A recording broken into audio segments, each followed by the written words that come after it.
तुम्ही मीटर लावा ना तिथं आणि बघा, तुम्हाला कळेल तुमच्या सरकारी योजनेवर काय त्रास होतो, काय अडचणी येतात. म्हणजे ही जलसंपदा विभागाची ऑनलाईन घेण्याची सक्ती नव्हती, ही सक्ती शासनाने केली. कारण पुढे गेले की पेट्रोल वाढ आणि डिझेल दर वाढ आहे, लोकांना त्रास नको आणि या पद्धतीनं परत संध्याकाळी घेणार आहे मी, म्हणून मी आज ही बातमी महत्वाची आहे राज्याच्या दृष्टीने सुद्धा.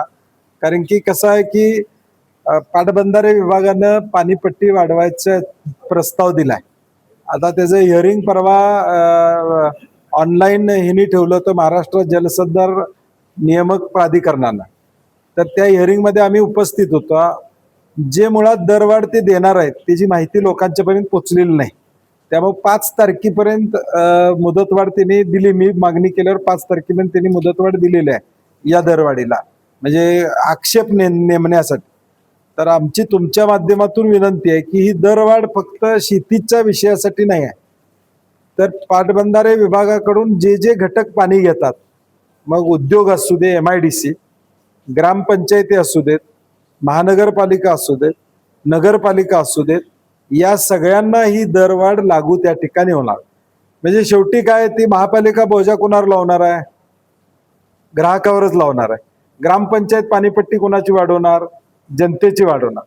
म्हणजे एका बाजूला पेट्रोल डिझेल वाढलेला आहे, वीज वाढलेला आहे, आता पाण्याचे दर सुद्धा पुढच्या 3 वर्षाकरता वाढवून घेण्यासाठी ही बैठक होती. परवा मी ऑनलाईन त्या बैठकीमध्ये उपस्थित होतो. आता दंडात्मक कारवाई समजा या गोष्टी झाल्या नाही, 11,340 रुपये प्रति हेक्टर दंड, त्याची कागद तुम्हाला देत. म्हणजे दंड किती? तर 11,340 रुपये. अशा पद्धतीनं चुकीचं ही सरकार मागणी करते MWRRA कडे. तर आम्ही आमचा निषेध त्या ठिकाणी करतोयच.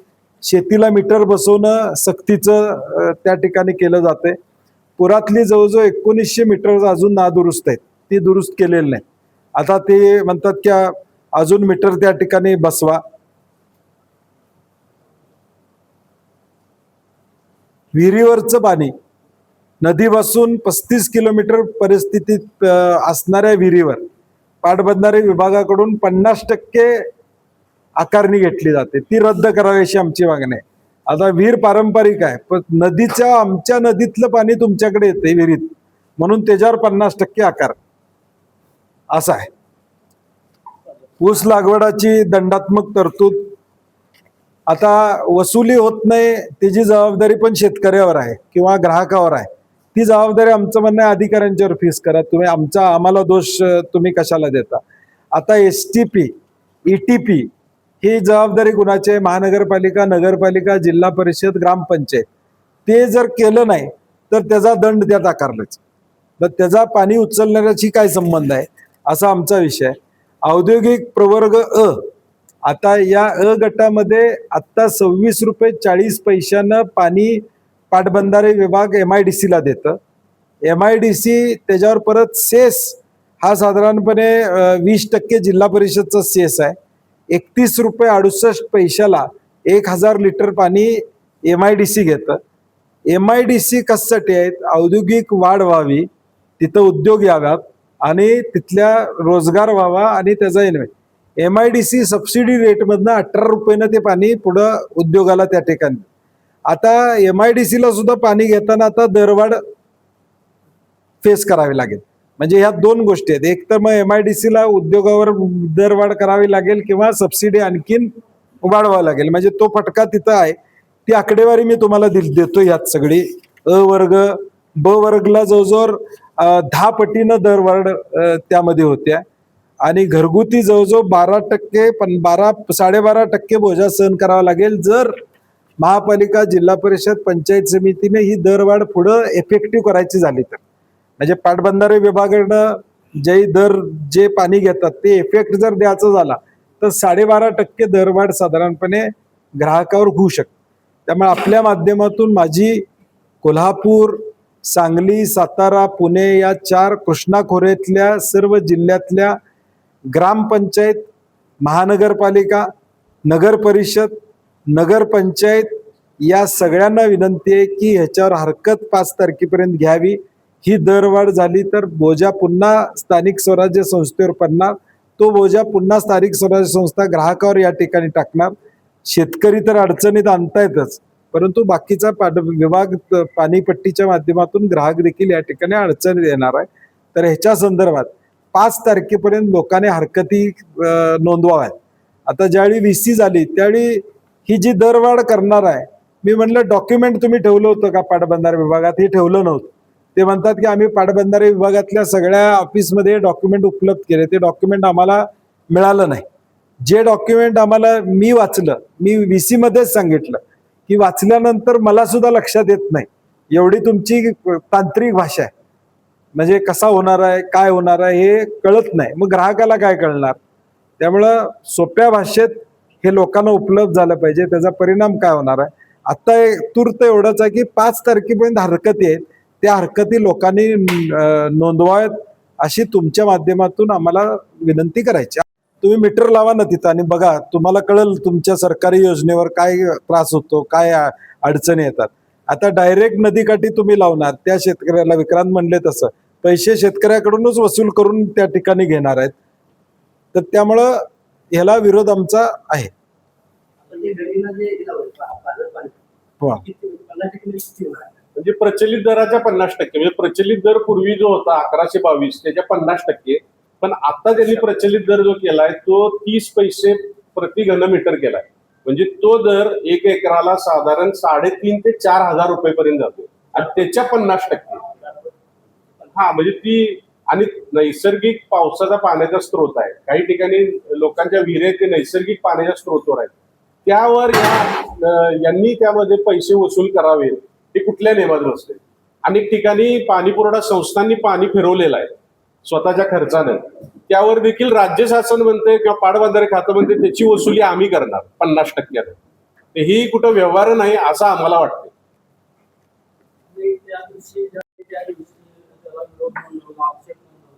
त्या पद्धतीनं औद्योगिक असेल, व्यावसायिक असेल आणि घरगुती असेल, त्या ग्राहक अजून अनुमती नाही काय आहे?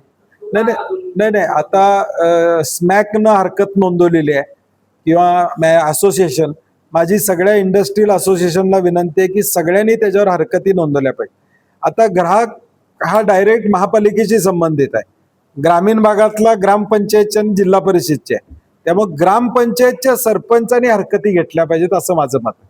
त्यामुळे तुमच्या माध्यमातून माझं आव्हान आहे, या 5 जिल्ह्यातल्या ग्रामपंचायतींनी कृष्णा खोरे अंत येणाऱ्या सगळ्या जिल्ह्यातल्या लोकांनी की या हरकती 5 तारखेच्या आत नोंदवायत अशी आमची विनंती असणार.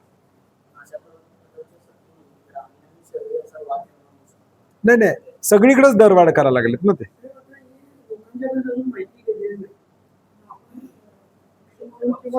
हे म्हणून आता आम्ही नाही मग तुमच्या माध्यमातूनच, कारण की 5च दिवस शिल्लक आहेत आमच्याकडे, त्यामुळे अर्जंट तातडीची रविवार असून बैठक तुम्हाला त्रास दिला आम्ही तेवढ्यासाठीच.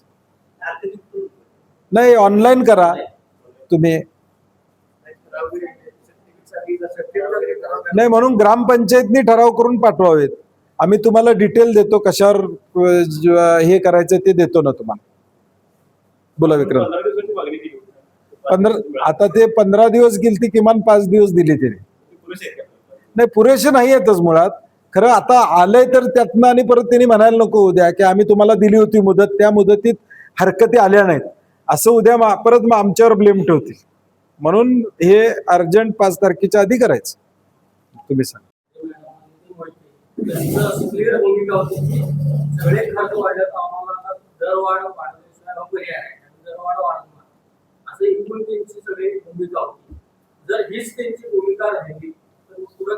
नाही मी मगाशी म्हणलं तसं 5 तारखेपर्यंत आता कायदेशीर मुभा आम्हाला आहे हे. म्हणून सगळ्या ग्रामपंचायतीने, मी पुन्हा सांगतोय की महाराष्ट्रातल्या किमान कृष्णा खोऱ्यातल्या, तर काय महाराष्ट्रातल्या बाकीचे हिअरिंग झालेले आहेत माझ्या माहितीप्रमाणे, आता कृष्णा खोरे शेवट होतं, तर कृष्णा खोऱ्यातल्या किमान ग्रामपंचायती ज्या ज्या जिल्ह्यातल्या आहेत त्यांनी किमान आक्षेप नोंदवावेत आणि मग 5 तारखेनंतर परत सरकारनं त्या ठिकाणी आणलं तर त्याच्यावर आंदोलन करावं लागेल आम्हाला.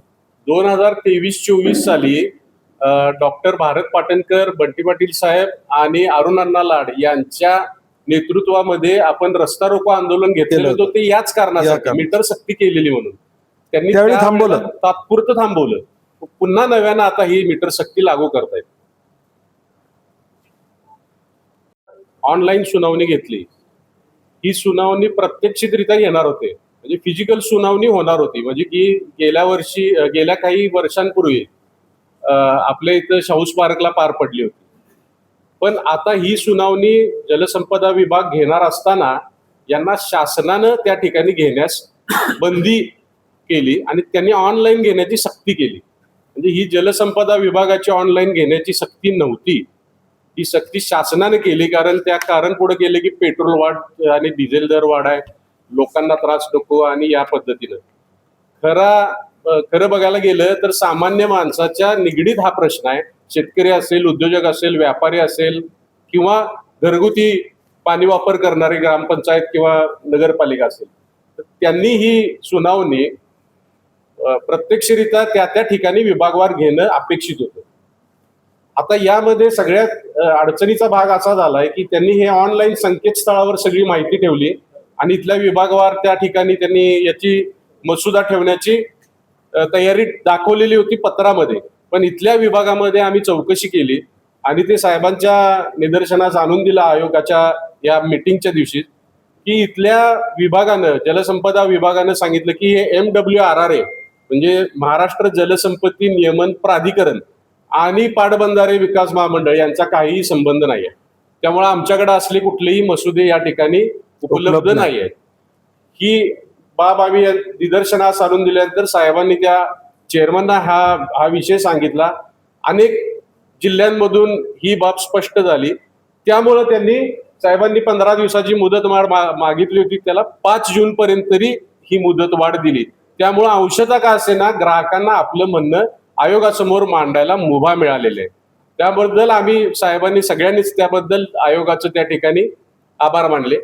येणाऱ्या काळामध्ये या सरकारनं जी प्रस्तावित दरवाढ केलेली आहे ती आयोगाकडे दिलेली आहे आणि आयोगाने त्यावर सुनावणी घेतलेली आहे.